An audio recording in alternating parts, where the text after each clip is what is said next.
Хай, хөөгөө сургуульд нь хөрөөжгээ. Өнөөдөр бит хоёр жоохон хоцорсон. Яг мопедноос бууж явах үед нь сургуулийнхаа хонх дуурсан. Тэгэл хөрхий "Үе хонх дуурчлаа штэ, хоцорчлаа штэ" гүг орсон. Өнөөдөр 9 сарын 10 Хятадын багш нарын баярын өдөр. Гэхдээ олон улсад ингэж тэмдэглэдэггүй хаа. Яг өнөөдрийг Хятадууд л яг багш нарын баяр болгож сүүлийн 40 жил тэмдэглэж байгаа гэсэн. Өчигдөр гэхдээ хүүгийн ангийн багш нь хэлж илээ. Маргааш багш нарын баярын өдөр ч гэсэн эцэг эхчүүд болон хүүхдүүд багш нартаа огтхонч бэлэг бэлтгүй шүү. Жижигэн цаасан дээр бичсэн отгоритыг ч хүлээж авахгүй шүү. Тийм болохоор анханасаа бэлдээд хэрэггүй. Хүүхдүүд аз жаргалтай эрүүлийн онд сурж сургууль дээрээ сайхан байгаад бидний хувьд маш том бэлэг. Тийм болохоор ойлгоорой гэдгцэн лээ. Ер нь Хятад багш нар ямар хөө байдаг гэж бодож байна. Монгол багш нартай харьцуулахад ямар ялгаатай тал байдгийм шиг харагдаж байна. Миний бодлоор Хятад багш нар ер нь арай илүү хариуцлагатай байж магадгүй. Яг сургуулаас нь холбогдох яам салбарын газраас нь яг нэг дүрм стандартаа амар тодорхой тавьсан байдаг болохоор багш нар нь ерөнхийдөө жигд ажилдаа ер нь хариуцлагатай. Тэгээ дээрэс нь бас нийгмийн онцлогоос нь болоод мэрэгжлийн үнэлэмж гэдгээрээ багш нар бол маш их хүндлэгддэг. Эцэг эхчүүдээс багш нарын үгийг одоо баг тушаал мэт ойлгож хүндэлж дагдаг. Тийм болохоор багш нарын нэр хүнд ер нь сурагчдаа ч тэр эцэг эхчүүдэд ч тэр маш өндөр байж хүндлэл их хүлээдэг юм шиг харагддаг. Харин Монгол багш нарын талаар бол миний бодлоор баг илүү уур чадвар сайтай хаа. Гэхдээ нэг тийм жигт гэхээс илүү нэг одоо юм эрчимдээ хувь хүнийх нь нэг тийм ажиглах чадвар, хувийн потенциал, нэг туршлагын асуудлаас шалтгаалаад ингээд жоохон сайн муугийн жоохон ялгаа зүрх үүсчихдээ юм шиг санагдаад байна. Ер нь яг ингэж хэлвэл надад яагаад ч юм бас бусад мэрэгчлүүд бас жоохон төстэй байж магадгүй юм шиг санагдчихлаа. Монгол багш нар, одоо монгол эмч нар, одоо монгол гоо сайхан ч үсчихэд ч юм уу те. Энэ хүмүүс нэг юм сайнууд амар сайн байгаад идэв шүү дээ. Айгуу уур чадвартай. Тэгээ тэд нар үнэхээр ямар ном үзээд ямар сургалт амжаагаар тийм сайжирсан гэхлээр голчлон нэг хувь хүнийх нь нэг ингээд практикаар олж авсан тийм ажиглалтын үр дүнд үүссэн нэг тийм чадвар илүү голчлон нөлөөдөд ах шиг санагдтiin. Харин Хятадууд ч юм болохоор яг л дүрм журм бөөнөр стандартынхаа дагуу гардаг болохоор харьцангуй жигт байж магадгүй гэж санагдаж байна. Сая хүүгийн ангийн багш нь ярьж байна. Тэгээд хүү маань өдөр цүнхээ хийх гэх нөө локер юуныхаа шкафныхаа хаалгыг онгорхоо ойлгосон чинь доотлынхаа шкафны хүүхэд ингээд өндөгтөө хүүгийн шкафны хаалгыг ингээд толгоогоор өмөргөд толгоогоо арсын зулгалцсан гинэ. Тэгээд зөндөө уйлсан гэж байна. Тэгэд багш нь эмчтэр дагуулж очиод үзүүлсэн чинь арс нь ингээд зулгарч жоохон ажиглжий ер нь бол гайгүй ах гэдгсэн гинэ. Тэгээд багш нь бас охины ээж авлуу ярьж хэлсэн гинэ. Тэгсэн чинь за арс нь л ингээд жоохон зулгарсан бол юу эмнэлэг дагуулж явж яах юм түр ажиглая гэж хэлсэн гэд.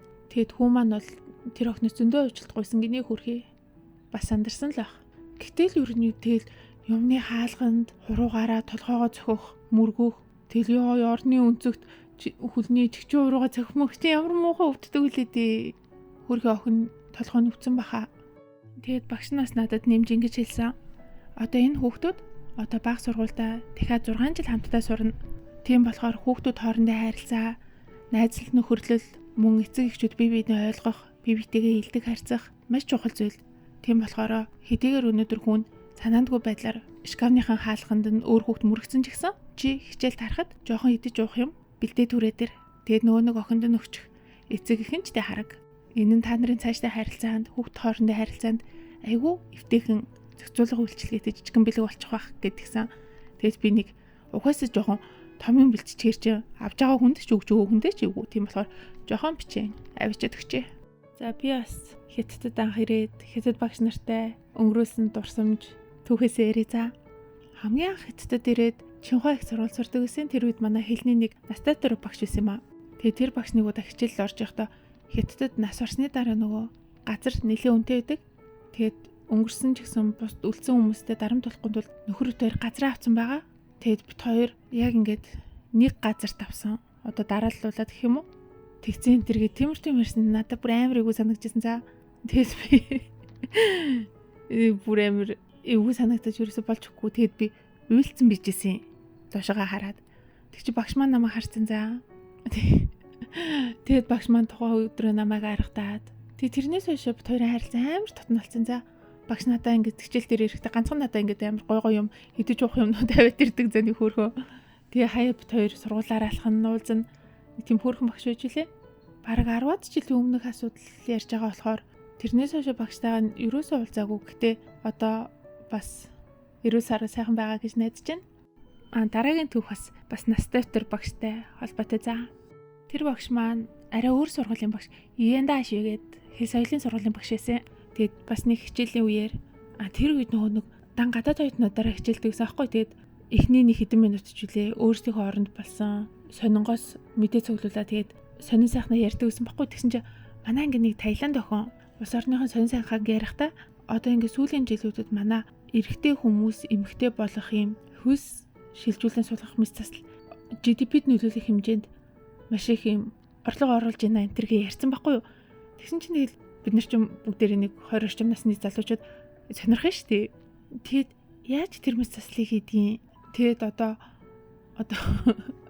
боожгоог нь яад энэ төргээ тэгсэн чинь тэр охин болохоор мэт заслын аргаар ингээ тайрчдаг байхгүй юу энэ төргээд жоохон ярьсан байхгүй юу. Тэгсэн чинь багш хамгийн хойно сууж ирсэн. Тэнгүүдээ одоо бойл над яриагаа над битгээ зогсоо. Чиний өнөөдрийн бэлдсэн сэдв чинь бас арай хэтэрж байна. Чи чинь гадаад оюутан, хятадын ёс дүрм, сургуулийн ёс журам энэ болгоныг даган мөрдөж суралцахаар эн чинь ирчээд танаа оронд өөр сонь сайхан зөндөл байгаа шүү дээ. Яагаад заавал ийм сэдв барьж байгаа юм бэ гэд тэр охинд тгээ хэлсэн за. Тэг чи нөгөө охин энэ бүхэл бүтэн улсын сэдвийг яагаад тэгээ та өөрөө ингэж байж болохгүй сэдв шиг ингэж хараад байгаа. Энд чинь манай сонин дээр л байсан шүү дээ гэд тэгсэн за. Тэгээ тэр хоёр хоёулаа уйлдаад удирдлагын өрөөлөө явсан. Тэг мэдээж ангийнхан бол мэдээж найзынхаа талд зогсон шүү дээ. Гэхдээ би бас дотроо хөгшин багшийг ойлгож л байла. За бай.